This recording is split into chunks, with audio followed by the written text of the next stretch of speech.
ഇനി വൈകേണ്ട, ഇന്ന് തന്നെ നിങ്ങളുടെ വീടിനായി സിസോ സന്ദർശിക്കൂ. സിസോ, മേക്ക് ലൈഫ് സിമ്പിൾ.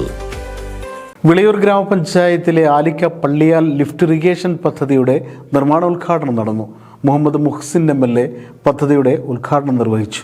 പട്ടാമ്പി നിയോജക മണ്ഡലത്തിൽ വിളയൂർ ഗ്രാമപഞ്ചായത്തിലെ 15-ാം വാർഡിൽ ആലിക്ക പള്ളിയാൽ ലിഫ്റ്റ് ഇറിഗേഷൻ പദ്ധതിയുടെ നിർമ്മാണോദ്ഘാടനം ജനപ്രതിനിധികളും നാട്ടുകാരും അടക്കമുള്ളവർ പങ്കെടുത്ത ചടങ്ങിലാണ് നടന്നത്. മുഹമ്മദ് മുഹ്സിൻ MLA പദ്ധതിയുടെ നിർമ്മാണോദ്ഘാടനം നിർവഹിച്ചു. മൈനർ ഇറിഗേഷൻ വകുപ്പിന്റെ നേതൃത്വത്തിലാണ് 33 ലക്ഷം രൂപ ചെലവഴിച്ച് ആലിക്കപ്പള്ളിയാലിൽ ലിഫ്റ്റ് ഇറിഗേഷൻ പദ്ധതി നടപ്പാക്കുന്നത്.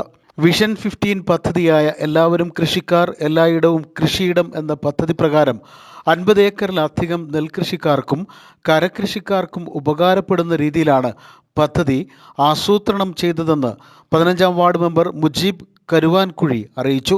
വിളയൂർ ഗ്രാമപഞ്ചായത്ത് വികസനകാര്യ സ്റ്റാൻഡിംഗ് കമ്മിറ്റി ചെയർപേഴ്സൺ രാജി മണികണ്ഠൻ ചടങ്ങിൽ അധ്യക്ഷത വഹിച്ചു. ബ്ലോക്ക് പഞ്ചായത്ത് അംഗം സരിത KS, വിളയൂർ കൃഷി ഓഫീസർ അഷ്ജാൻ K, മുൻ panchayat president K Murali, minor irrigation AEO മനോഹരൻ, 1-ാം വാർഡ് മെമ്പർ സാജിദ K തുടങ്ങിയവർ ചടങ്ങിൽ പങ്കെടുത്ത് സംസാരിച്ചു. പ്രദേശത്തെ കർഷകരും പൊതുപ്രവർത്തകരും ഉൾപ്പെടെയുള്ളവർ ചടങ്ങിൽ പങ്കെടുത്തു.